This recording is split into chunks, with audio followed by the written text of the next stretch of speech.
দ্বাদশ জাতীয় সংসদ নির্বাচনকে কেন্দ্র করে 2024 সালের শুরুতে তৎকালীন ক্ষমতাসীন সরকারের নানা ধরনের চাপের সম্মুখীন হয়েছিল বাংলাদেশ জাতীয়তাবাদী দল বিএনপি। দলটির এই দীর্ঘ লড়াইয়ে দিতে হয়েছে নানা চড়াই উচ্চাই, বারবার হতে হয়েছে চ্যালেঞ্জের মুখোমুখি। দলের তৃণমূল থেকে কেন্দ্র পর্যন্ত বিভিন্ন স্তরের নেতাকর্মীকে অসংখ্য মামলা মাথায় নিয়ে লড়তে হয়েছে সরকারের বিরুদ্ধে। স্রোতের প্রতিকূলে নেতাকর্মীরাও বিভিন্ন সময় হয়েছেন জেলে বন্দী, এছাড়াও অনেকে হয়েছেন বাড়ি ছাড়া ও দেশান্তরী। তবে এমন পরিস্থিতি থেকে উত্তরণ হয় 5 আগস্ট ছাত্র আন্দোলনে পতিত স্বৈরাচারী সরকার পতনের মধ্য দিয়ে। মূলত এরপর থেকেই 17 বছরের মধ্যে সবচেয়ে ফুরফুরে অবস্থানে রয়েছে বিএনপি। বর্তমানে আগামী নির্বাচনকে সামনে রেখে দল গোছাতে ব্যস্ত সময় পার করছেন বিএনপি নেতারা। প্রতিদিনই কোথাও না কোথাও সভা সমাবেশ করছে দলটি। স্বৈরাচার আওয়ামী লীগের 16 বছরে কোণঠাসা হয়ে পড়া দলটির পালে হাওয়া লেগেছে। তারা ঘুরে দাঁড়িয়েছে মাঠের রাজনীতিতে। তবে রাষ্ট্র পুনর্গঠনে দলটির সামনে এখনও রয়েছে নানামুখী চ্যালেঞ্জ। রাজনৈতিক বিশ্লেষকরা বলছেন, বিএনপি এখন সংগঠন গুছিয়ে নিয়ে এসে নতুন ধরনের চ্যালেঞ্জ মোকাবেলা করতে প্রস্তুত। তবে বিগত দিনে দেয়া 31 দফার রূপরেখা যে কথার কথা না, তা প্রমাণ করতে হবে কাজের মাধ্যমে। তাদের সংস্কার প্রস্তাবগুলো নতুন আঙ্গিকে দেশবাসীর কাছে তুলে ধরতে হবে। দুদকের মামলায় সাজাপ্রাপ্ত হয়ে 2018 সালের 8 ফেব্রুয়ারি কারাগারে পাঠানো হয় খালেদা জিয়াকে। পরে 2020 সালের 25 মার্চ তৎকালীন আওয়ামী লীগ সরকার শর্ত সাপেক্ষে তাকে সাময়িক মুক্তি দেয়। তারপর বিভিন্ন সময় তার মুক্তির মেয়াদ বাড়ানো হলেও শর্ত অনুযায়ী তাকে সব ধরনের রাজনৈতিক কর্মকাণ্ড থেকে বিরত রাখা হয়েছে। 5 আগস্ট আওয়ামী লীগ সরকারের পতনের পর 6 আগস্ট রাষ্ট্রপতির আদেশে মুক্তি পান খালেদা জিয়া। প্রায় 7 বছর পর গত 7 আগস্ট বিএনপির জনসভায় খালেদা জিয়ার ভিডিও রেকর্ডিং বক্তব্য প্রচার করা হয়। আর এক যুগ পর গত 21 নভেম্বর সেনাকুঞ্জে অনুষ্ঠিত সশস্ত্র বাহিনী দিবসে যোগ দেন তিনি। এইদিকে চলতি মাসের 25 তারিখ খালেদা জিয়ার ব্যক্তিগত সহকারী এবিএম আব্দুস সাত্তার জানান, বিএনপি চেয়ারপারসন খালেদা জিয়া উন্নত চিকিৎসার জন্য আগামী 7 জানুয়ারি লন্ডনে যাচ্ছেন।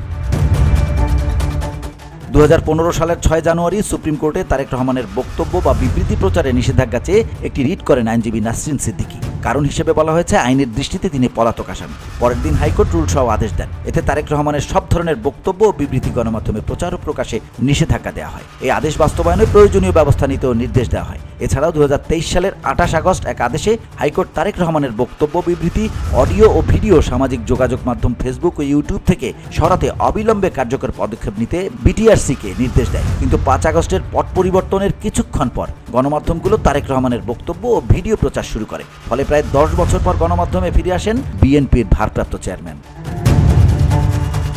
চলতি বছরের 7 জানুয়ারি দ্বাদশ সংসদ নির্বাচন কেন্দ্র করে বিএনপির 35 সিনিয়র নেতাকে কারাগারে বন্দী রাখা হয়। এছাড়াও মধ্যম সারি ও তৃণমূলের অন্তত 30,000 নেতাকর্মীকে গ্রেপ্তার করা হয়। বিএনপি দেশবাসীকে নির্বাচনের ভোট বর্জনের আহ্বান জানিয়ে 6 জানুয়ারি ভোর 6টা থেকে 8 জানুয়ারি ভোর 6টা পর্যন্ত 48 ঘন্টার হরতাল পালন করে। এরপর 11 জানুয়ারি বিএনপির কেন্দ্রীয় কার্যালয়ে তালা দেয় আইনশৃঙ্খলা বাহিনী। পরে দীর্ঘ 75 দিন বন্ধ থাকার পর মূল ফটকের তালা ভেঙে প্রবেশ করেন বিএনপি ও অঙ্গ সংগঠনের নেতাকর্মীরা। চলতি বছর মার্চ মাসে ভারতীয় পণ্য বয়কট বা ইন্ডিয়া আউট প্রচারাভিযানের সমর্থন দেয় বিএনপি।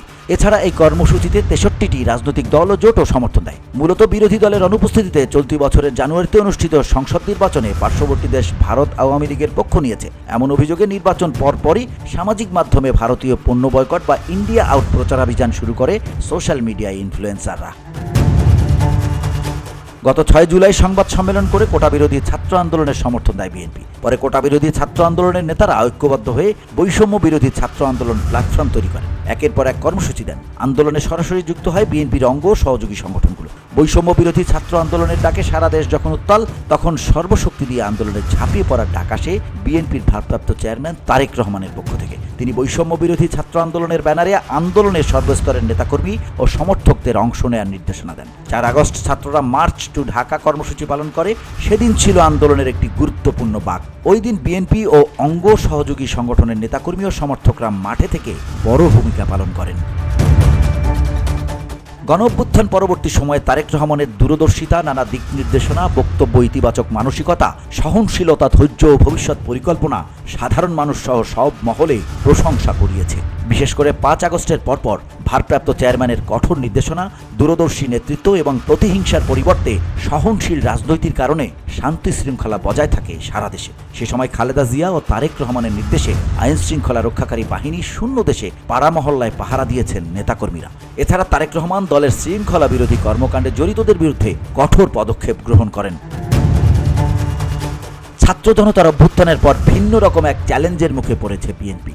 আগামী নির্বাচনের আগে রাষ্ট্র সংস্কারের ব্যাপারে নিজেদের প্রস্তাবনা ও দলীয় নেতাকর্মীদের কর্মকাণ্ড দিয়ে জনগণের আস্থা অর্জন করতে হবে দলটিকে। নির্বাচনে সুস্থ গণতান্ত্রিক প্রতিযোগিতায় জামায়াত ইসলামী সহ বৈষম্য বিরোধী আন্দোলনের ছাত্র তরুণদের সম্ভাব্য নতুন দলের মুখোমুখি হতে হবে। একই সঙ্গে বিএনপিকে অন্তর্বর্তী সরকারের সঙ্গে সুসম্পর্ক রেখে অবাধ, সুষ্ঠু ও গ্রহণযোগ্য নির্বাচনের দিকে নিয়ে যেতে হবে দেশকে। VOD Bangla news desk.